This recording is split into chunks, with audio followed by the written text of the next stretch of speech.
Hello everyone, welcome back to my YouTube channel geographical है। आज के इस वीडियो में हम लोग डिस्कस करेंगे गुज्जर एंड बकरवाल जो ट्राइब है जम्मू एंड कश्मीर में, उसके बारे में। बहुत ही इंपॉर्टेंट ट्राइब है ये इंडिया की, और काफ़ी बार क्वेश्चन पूछा जाता है इसके बारे में एंट्रेंसेस में भी, और साथ ही साथ जो ग्रेजुएशन लेवल के या पीजी लेवल के एग्ज़ाम्स होते हैं उसमें भी ये काफ़ी इंपॉर्टेंट है ये ट्राइब। ओके, सो अगर आपको इस पूरे कंटेंट का पीडीएफ चाहिए तो आप मेरे टेलीग्राम चैनल, जिसका लिंक मैंने डिस्क्रिप्शन में दिया है, उसको आप ज्वाइन कर लीजिए, फॉलो कर लीजिए, और वहाँ से आपको सारे वीडियोस के, सारे लेक्चर्स के पीडीएफ्स अवेलेबल हो जाएंगे। साथ ही साथ आप मेरे इंस्टाग्राम चैनल को ज़रूर फॉलो कीजिए, जहाँ पर बहुत ही क्वालिटी, बहुत ही इनोवेटिव कंटेंट ज्योग्राफी से रिलेटेड है, जिसका भी लिंक नीचे डिस्क्रिप्शन में दे रखा है। So let's start with the main content. तो सबसे पहले इनका थोड़ा इंट्रोडक्शन देखते हैं, इनके बारे में जानते हैं। सो जम्मू एंड कश्मीर का ये सबसे लार्जेस्ट एथनिक ग्रुप है, लार्जेस्ट ट्राइब है, जो कि 11.9% ऑफ पॉपुलेशन 2011 की सेंसस के हिसाब से जम्मू एंड कश्मीर की कवर करता है। कौन सी ट्राइब? गुज्जर एंड बकरवाल। इनको इंडिया में एक शेड्यूल्ड ट्राइब यानी कि अनुसूचित जनजाति का दर्जा मिला हुआ है, ठीक है। और ये एक ऐसी ट्राइब है जिसका कल्चर और हेरिटेज बहुत ही सालों से प्रिजर्व्ड है, ठीक है, जिन्होंने अपना कल्चर, अपना रिच हेरिटेज मेंटेन कर रखा हुआ है। सो गुज्जर और बकरवाल यहाँ पर दो वर्ड्स है। सो बेसिक डिफरेंस इन दोनों में क्या है? हालांकि ये पूरी एक मेजर ट्राइब है जम्मू एंड कश्मीर की, गुज्जर एंड बकरवाल इनको बोलते हैं, लेकिन इनके कल्चर, ट्रेडिशन सब कुछ सेम है लगभग। बस बेसिक डिफरेंस क्या है कि जो गुज्जर्स हैं, ठीक है, ये बफेलोज को रियर करते हैं, और जो बकरवाल्स हैं वो शीप एंड गोट्स को रियर करते हैं। बाकी कल्चर, सोसाइटी वगैरह इन सब का सेम लगभग है। ऐसा माना जाता है कि जो गुज्जर्स हैं ये गुजरात के नेटिव्स हैं, ठीक है, और सदर्न राजस्थान के नेटिव्स हैं, और 19th सेंचुरी में कोई फ्लड आई होगी, सो तब ये लोग माइग्रेट किए होंगे और ये जम्मू एंड कश्मीर एरिया में आकर रहने लगे होंगे। सो जो जम्मू एंड कश्मीर एरिया है वो दो डिफरेंट माइग्रेशन से लोग आए हैं। पहला जो गुजरात राजस्थान से आए, और दूसरा जो इनका ग्रुप ऑफ ट्राइबल है वो पंजाब प्लेन्स, जो कि पाकिस्तान में, वहाँ से माइग्रेट होकर के आए हैं। सो जो गुज्जर लोग, जो गुज्जर फैमिलीज़ यहाँ पर रह रहे हैं जम्मू डिवीज़न में, वो लोग ये मानते हैं या ये क्लेम करते हैं कि इनके जो एंसेस्टर्स हैं, ठीक है, वो 8 से 9 जनरेशन पुराने जो उनके एंसेस्टर्स हैं वो इस हिल्स, यहाँ जो ये लोग रह रहे हैं वहाँ पर आके रहने लगे थे, ठीक है। सो अब अगर फिजिकल एनवायरनमेंट की बात करें, सो जो जैसे हम लोग जानते हैं Jammu and Kashmir totally mountainous area है, ठीक है। सो वहाँ पर जो टेम्परेचर है, वहाँ पर जो क्लाइमेटिक कंडीशंस है वो very cold in winters to tropical hot in summers, इतना तक वेरी करता है। मतलब विंटर्स में बहुत ज़्यादा ठंडक पड़ती है, और समर्स में ट्रॉपिकल हॉट, मतलब बहुत ज़्यादा एक्सट्रीम गर्मी भी नहीं होती है, लेकिन ट्रॉपिकल हॉट होता है, ठीक है। सो अगर वेरिएशंस की बात करें क्लाइमेटिक में, तो ज़्यादा वेरिएशन भी देखे जाते हैं और कम वेरिएशंस भी देखे जाते हैं। टेम्परेचर में भी, एनुअल रेनफॉल में, season to season rainfall vary करती है काफ़ी, month to month and even week to week. So मतलब महीने टू महीने और साल दर साल भी वेरी करती है, season to season he very करती है। सो एक ग्रेट लेवल में वेरिएशंस हो गए, और वीक टू वीक वेरी करती है, तो ये माइक्रो लेवल वेरिएशंस हो गए। सो अगर रेनफॉल की अगर बात करें तो समर्स में जो मानसून विंड्स हैं, ठीक है, उनसे रेनफॉल होती है सिर्फ सदर्न पार्ट ऑफ यूटी में, मतलब southern part of Jammu and Kashmir में, और जैसे नॉर्थवर्ड मूव करते हैं तो रेनफॉल डिक्रीज़ होती है। और अगर विंटर्स की बात करें, विंटर्स में जो रेनफॉल होती है वो वेस्टर्न डिस्टर्बेंसेस के थ्रू होती है।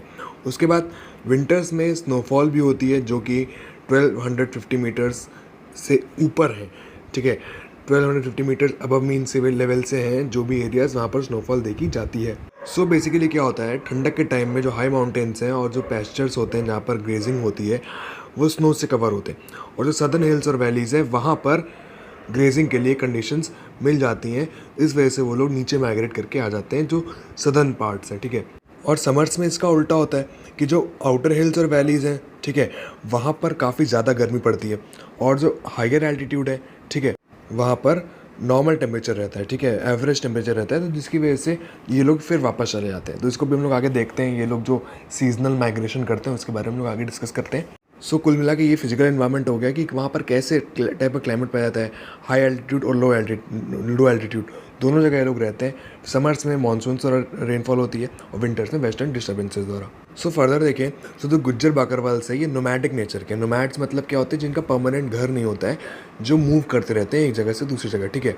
जैसे कि पहले बताया था, they practice seasonal migration with their flocks, goat, sheep से बफेलो जो भी होती हैं उनके साथ हाई एल्टीट्यूड और लो एल्टीट्यूड में ये लोग सीजनल लेवल पे माइग्रेशन करते हैं। सो जैसा कि अभी हमने देखा कि जो ठंडक के टाइम, जो विंटर्स के टाइम जो हाई एल्टीट्यूड होते हैं वहाँ पर इतनी ज़्यादा बर्फ़ होती है कि वहाँ के जो पैस्चर्स होते हैं, मतलब जो ग्रेजिंग ग्राउंड्स होते हैं, वहाँ पर ये लोग नहीं रह सकते।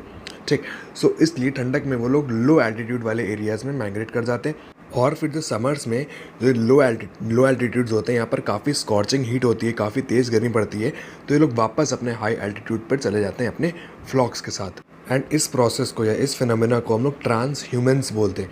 बहुत ही इंपॉर्टेंट है, बहुत सारे कॉम्पिटिटिव एग्जाम में पूछा आता है कि which of the following tribes in India follow transhumance. So answer will be Gujjars and Bakarwals. ठीक है, अच्छा ये लोग क्यों ट्रांस ह्यूमन्स करते हैं? बिकॉज इन लोगों को ग्रीन ऐसे एरियाज़ में रहना पसंद है जहाँ पर पैस्चर्स हो, जहाँ पर ग्रेजिंग ग्राउंड्स हो, ताकि वो कैटल उनके खाना खा सकें, ग्रेजिंग कर सकें। सो ठंडक में स्नो की वजह से उनको ज़बरदस्ती अपना वहाँ माइग्रेट करना पड़ता है, लोअर एल्टीट्यूड्स पे आना पड़ता है। और जैसे ही गर्मियों में टेम्परेचर नॉर्मल होता है, गर्मी बढ़ती है, सो ये लोग वापस अपने हाई एल्टीट्यूड पे चले जाते हैं। सो बहुत important, they practice transhumance. So इसके बाद देखते हैं इनकी सोसाइटी, कल्चर और इकोनॉमी। सो जैसे कि हमने देखा, they migrate seasonally with their flocks. ठीक है, ये अपने साथ साथ अपना जो उनका कैटल होता है, शीप, गोटे, बफेलो, उनको भी साथ में माइग्रेट कराते हैं। ठीक है, और जो इनकी इकोनॉमी है, इनकी इकोनॉमी टोटली पेस्टोरल इकोनॉमी है। ठीक, मतलब गांव से रिलेटेड है, भेड़ बकरी चराना होता है। ठीक है, सो टोटली इनकी जो इकोनॉमी है वो डिपेंड करती है सीजनल पेस्चर्स पे। ठीक है, यानी ग्रेजिंग ग्राउंड्स पे। सो ये जो ट्राइब है, जो गुज्जर्स एंड बाकरवाल्स है, ये जो इनका कैटल होता है उसके प्रोडक्ट्स जो होते हैं, जैसे मिल्क, घी, बटर, इन सब पे काफ़ी ज़्यादा डिपेंडेंट रहते हैं। और ये लोग अपना परमानेंट घर नहीं बनाते, बिकॉज ये माइग्रेट करना होता है इन लोगों को। सीजनल माइग्रेशन के टाइम ये लोग 2 रूट फॉलो करते हैं, एक है पीर पंजाल रूट और दूसरा है बनिहाल पास रूट। दोनों ही रूट्स जम्मू कश्मीर में हैं और दोनों ही रूट्स को फॉलो करके लोग सीजनली माइग्रेट करते हैं।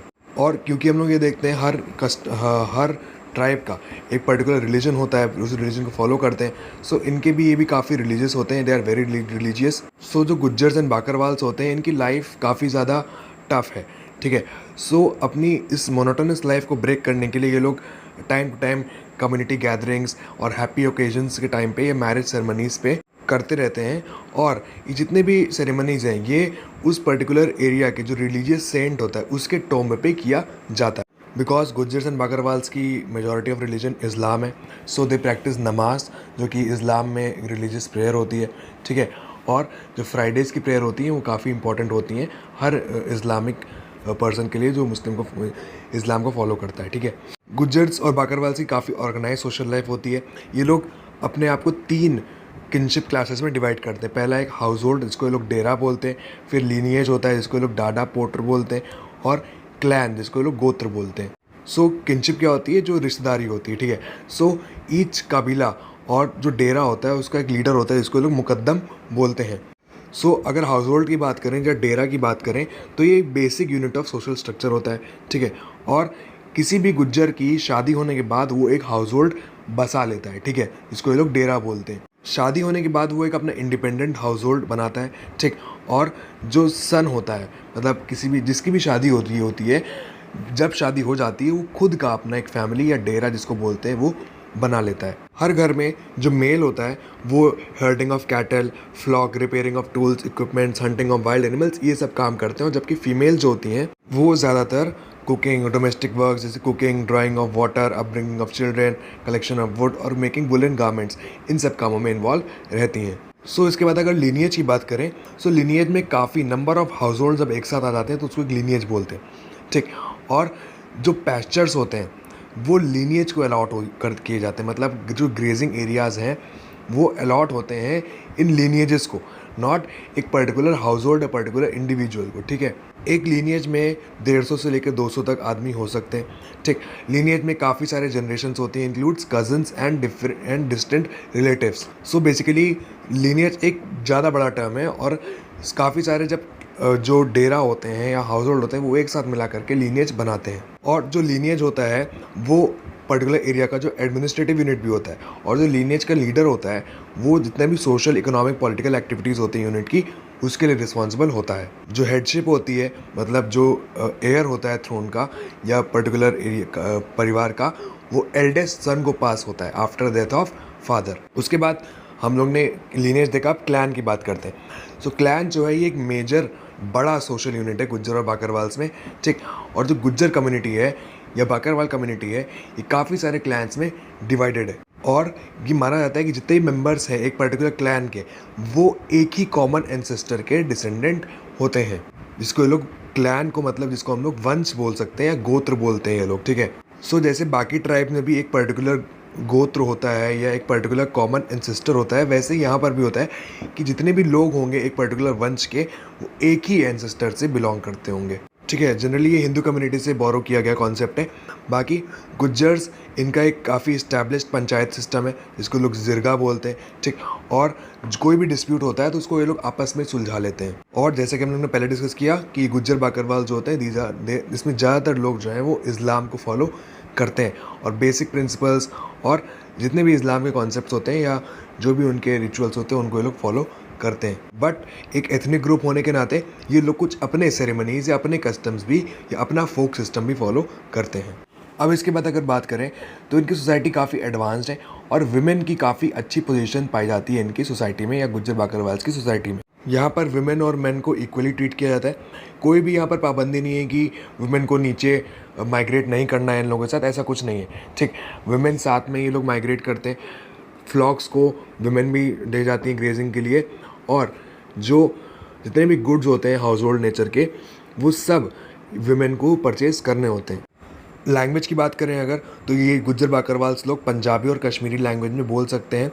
और जो इनकी लैंग्वेज है गोजरी एक टाइप ऑफ कश्मीरी लैंग्वेज है, उसमें ये लोग बात करते हैं। गोजरी में कुछ फोक सॉन्ग्स स्पेशली बरनारा, माया, सिपाया, ढोल, छन और टाजो, ये सब बहुत ही पॉपुलर हैं अदर कम्युनिटीज़ में भी जम्मू एंड कश्मीर में। और जितने भी ट्राइबल मेंबर्स होते हैं एक गुज्जर क्लैन में या गुज्जर टेरिटरी में, वो लोग एक तावीज़ पहनते हैं जिसको लोग टैलिस्मैन बोलते हैं। टैलिस्मैन इंग्लिश में तावीज़ को टैलिस्मैन बोलते हैं। और ये तावीज़ उनको बताती है कि मतलब किसी गुज्जर के लिए एक गुड हेल्थ, फॉर्च्यून और प्रॉस्पेरिटी के लिए ये लोग पहनते हैं। डे टू डे लाइफ की अगर इनकी बात करें तो जो पियर होते हैं, इनके जो पियर्स होते हैं मतलब जो रिलीजियस प्रीस्ट होते हैं, उनके लिए हाईएस्ट रिस्पेक्ट पे करते हैं। और ऐसा माना जाता है कि जो फूक होती है, जो एक मतलब फूक जिसको बोलती है blow of breath by the pir, मतलब कि जो पियर है, जो उनका रिलीजियस प्रीस्ट है, वो अगर फूक देता है किसी के ऊपर, मतलब ब्रीथ कर देता है, मतलब एक्सेल कर देता है, सो वो एक यूनिवर्सल क्योर हो जाता है उस पर्टिकुलर डिजीज़ या प्रॉपर प्रॉब्लम के लिए जो किसी भी जानवर या ह्यूमन के हो सकती है। डाइट की बात करें तो उनका स्टेपल फूड मेज़ है, बटर और मिल्क, ठीक है। हुक्का, बीड़ी और सिगरेट ये लोग कॉमनली यूज़ करते हैं, उसको कंज्यूम करते हैं। और साथ ही साथ नस्वर, जिसको ये लोग स्नफ़, ये भी एक टाइप का एडिक्टिव होता है, इसको ये लोग कंज्यूम करते हैं।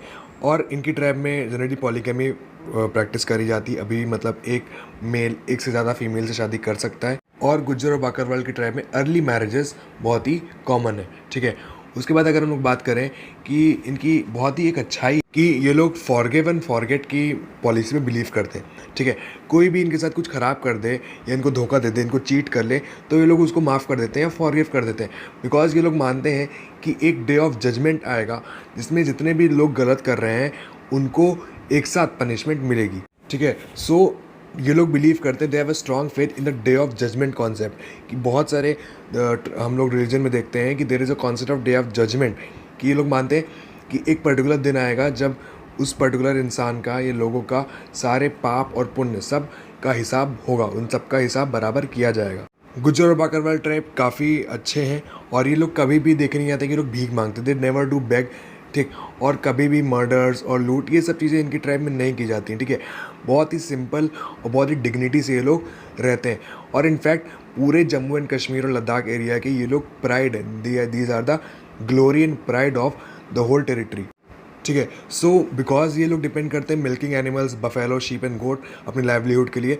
सो इनके पास काफ़ी ज़्यादा amount of quantity of milk होता है, जिसके लिए ये लोग उसको प्रोसेस करते हैं कर्ड में, बटर में, clarified butter, butter milk etcetera. बहुत ही इनकी लिविंग कंडीशन बहुत ही स्पेसिफिक होती हैं। बट इन प्रोडक्ट्स के साथ साथ ये लोग ने इन प्रोडक्ट्स को बेचना भी स्टार्ट कर दिया है, कंज्यूम भी करते हैं और साथ ही साथ बेचते भी हैं, तो थोड़ी इनकी इकोनॉमी भी अच्छी हो रही है। गुज्जर बाकरवाल लोग बहुत ज़्यादा दूध पीते हैं और बहुत ज़्यादा मिल्क प्रोडक्ट्स यूज़ करते हैं, घी, बटर। सो इन लोग बहुत ही ज़्यादा स्ट्रॉन्ग होते हैं इम्यूनिटी वाइज, ठीक है। कभी भी किसी भी नहीं देखा जाता कि किसी गुज्जर के आँखों में चश्मा लगाओ, ठीक, या उसको कोई भी खून की कमी हो गई है या एविटिनोमोसिस हो गया है, ठीक। तो ये सब बीमारियाँ गुज्जर ट्राइब में नहीं देखी जाती बिकॉज ये लोग बहुत ज़्यादा घी, बटर और मिल्क कंज्यूम करते हैं एकदम प्योर फॉर्म में। बिकॉज ये लोग के पास हर्ड होता है, जानवर होते हैं, सो जानवरों की देखभाल रखने के लिए उन लोगों के पास एक डोमेस्टिक डॉग भी होता है जो कि बहुत ही फेथफुल होता है अपने मास्टर्स को लेकर के। सो जैसे हम लोग जानते हैं यहाँ पर काफ़ी ज़्यादा कोल्ड टेम्परेचर होता है, ठीक। और ये लोग एनिमल से भी कॉन्स्टेंट एसोसिएशन में रहते हैं, जिसकी वजह से इन लोगों के पास थोड़ा ऑप्टिमम हाइजीन मेंटेन करने के लिए मुश्किल हो जाता है बिकॉज वहाँ पर पानी की भी कमी है, ठीक। प्लस ये लोग जानवरों के कांटेक्ट में भी रहते हैं और ठंडक भी बहुत पड़ रही है, इसकी वजह से हाइजीनिक प्रॉब्लम्स होती हैं और काफ़ी सारे लाइस इन्फेस्टेशन या स्किन डिजीजेज या एलर्जिक डिसऑर्डर्स देखे जाते हैं इनकी टेरिटरी में या इनके लोगों में, गुज्जर्स एंड बाकरवाल्स में। हालांकि इन लोगों के पास जितना ही अवेलेबल प्लांट किंगडम होता है उसका ये लोग काफ़ी अच्छा इस्तेमाल करते हैं। उस प्लांट किंगडम में जितने भी प्लांट्स होते हैं उनसे ये लोग दवाइयाँ बना करके अपनी बीमारी को क्योर करते हैं। हालांकि ऐसा माना जाता है कि ये जो ट्राइबल ग्रुप है ये रेबीज़ के इन्फेक्शन में काफ़ी ज़्यादा हिस्ट्री में हाईलाइटेड रहा है, बट बाकी जो कंटेजियस और इन्फेक्शियस डिजीज़ हैं जो कि UT of Jammu and Kashmir में स्प्रेड हुई हैं या हुआ करी हैं, उनसे इन गुज्जर और बाकरवाल लोगों को काफ़ी कम असर हुआ है, ठीक है। काफ़ी इन लोगों को परेशान नहीं किया बिकॉज ये लोग इम्यूनिटी वाइज बहुत स्ट्रॉन्ग है। सो अगर कंक्लूड करें हम लोग गुज्जर एंड बाकरवाल्स की तो काफ़ी हारमोनियस, कंटेंडेंट और हेल्थफुल वे ऑफ लाइफ है इनका, ठीक है। कि जैसे आजकल देखा जाता है कितना कट थ्रोट कॉम्पिटिशन है हर सोसाइटी में, बट इनकी सोसाइटी में काफ़ी ज़्यादा कंटेंट से रहते हैं, सेटिस्फाइड रहते हैं और हेल्दी रहते हैं, ठीक है। जैसा उन्होंने देखा कि इनकी कंडीशंस काफ़ी हार्ड है बट बहुत ही ज़्यादा ये लोग हेल्थफुल है in respect of social, physical, mental, spiritual, सारी टाइप की हेल्थ जो होती हैं, सारे टाइप के जो एस्पेक्ट होते हैं सब में ये काफ़ी रिच हैं और काफ़ी हेल्दी हैं। और इनको हम लोग इको फ्रेंडली ट्राइब्स भी बोलते हैं बिकॉज इन्होंने बहुत ही कम इन्वायरमेंट से क्लैश या कॉन्फ्लिक्ट किया है, मतलब बिल्कुल भी एक्सप्लॉइट नहीं करते इन्वायरमेंट को, और अगर करते भी हैं कुछ हद तक बिकॉज अगर रह रहे हैं तो थोड़ा बहुत इन्वायरमेंट से हम लोग डिपेंडेंट रहेंगे, सो उसका कॉम्पनसेशन भी ये लोग करते हैं। सो कुल मिला करके बहुत ही ज़्यादा इको फ्रेंडली ट्राइब है ये, बहुत ही ज़्यादा सोशली, फिजिकली, मेंटली और स्पिरिचुअली हेल्दी ट्राइब है ये, बहुत ही बिल्कुल टेंशन फ्री लोग रहते हैं यहाँ पर, इम्यूनिटी वाइज बहुत स्ट्रॉन्ग रहते हैं। सो हम लोगों ने ये देखा गुज्जर एंड बाकरवाल्स के बारे में। सो अगर आपको इस पूरे कंटेंट का पीडीएफ चाहिए तो आप प्लीज़ मेरे टेलीग्राम चैनल को ज्वाइन करिए, इसका लिंक मैंने डिस्क्रिप्शन में दे रखा है। साथ ही साथ आप मेरे इंस्टाग्राम पेज को ज़रूर फॉलो कीजिए जहाँ पर बहुत ही अच्छा, बहुत ही इनोवेटिव कंटेंट मैं डेली बेसिस पे अपलोड करता रहता हूँ। वीडियो पसंद आई हो तो लाइक करिएगा, शेयर करिएगा, चैनल को सब्सक्राइब करना मत भूलिएगा। Thank you for watching and जय हिंद।